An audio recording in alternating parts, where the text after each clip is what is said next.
Chapter 9. Automating Tedious Tasks. This chapter covers understanding why programmers write tools, determining which modules we need to write a given tool, automating cleaning up emails that have 3 greater than symbols, automating manipulating PDF files, automating removing duplicate pictures across multiple image libraries. Suppose that you're responsible for creating 100 reports, one for each of 100 people. Perhaps you're a teacher and need to send a report to each of your students. Perhaps you work for HR and need to send an annual assessment report to each employee. Regardless of your role, you have the problem of having to create these reports, and you decided to prepare your reports as PDF files. You need a customized cover page for each report too, and those cover pages are designed by one of your colleagues, a graphic design artist. You and your colleague work independently, and finally, the job is done. Or wait, not so fast, because now you have to put each cover page at the beginning of each report. At this point, a non-programmer might grit their teeth and start on the job, manually merging the cover page with the first report, the second cover page with the second report, and so on. That could take hours. Not knowing that there may be another way, a non-programmer may just power ahead until the job is done.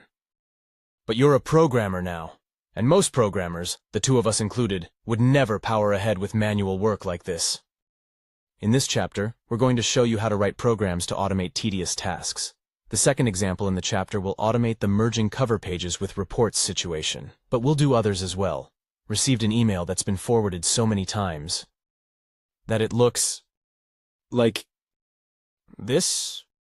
Or does your family have several phones, each with hundreds of images, and you just want to get the images all in the same place so that you can archive them without losing anything? In this chapter, we'll show you how to automate tasks like that. Section 9.1. Why programmers make tools. There's a common sentiment that programmers often express: we're lazy. This doesn't mean that we don't want to do our work. It means that we don't want to do repetitive, boring, tedious work because that's what computers are good at. Programmers develop a sort of spidey sense for this kind of drudgery. Suppose Leo has a few hundred photos, and he wants to delete any photos that are duplicates.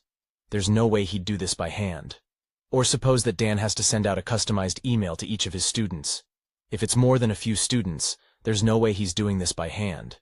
As soon as programmers start noticing that they're repeating the same keys on the keyboard, or working through the same steps over and over, they'll stop and make a tool to automate it. When programmers talk about tools, they're talking about programs that do something that saves them time. A tool often isn't the end goal, and writing one can itself feel tedious and not glamorous. But once we have a tool, we can use it to save us time. Sometimes we'll use a tool once, for one specific job, and then never again. Commonly, though, a tool ends up being useful over and over, whether we use the tool exactly as we wrote it or by making some small changes. For example, after Dan finishes teaching each course, he uses a program he wrote to collate all student grades and submit them to the university.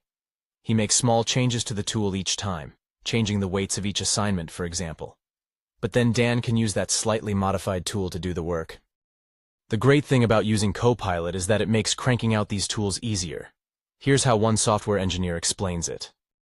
We all know that tools are important, that effective tools are challenging to create, and that management doesn't care or understand the need for tools.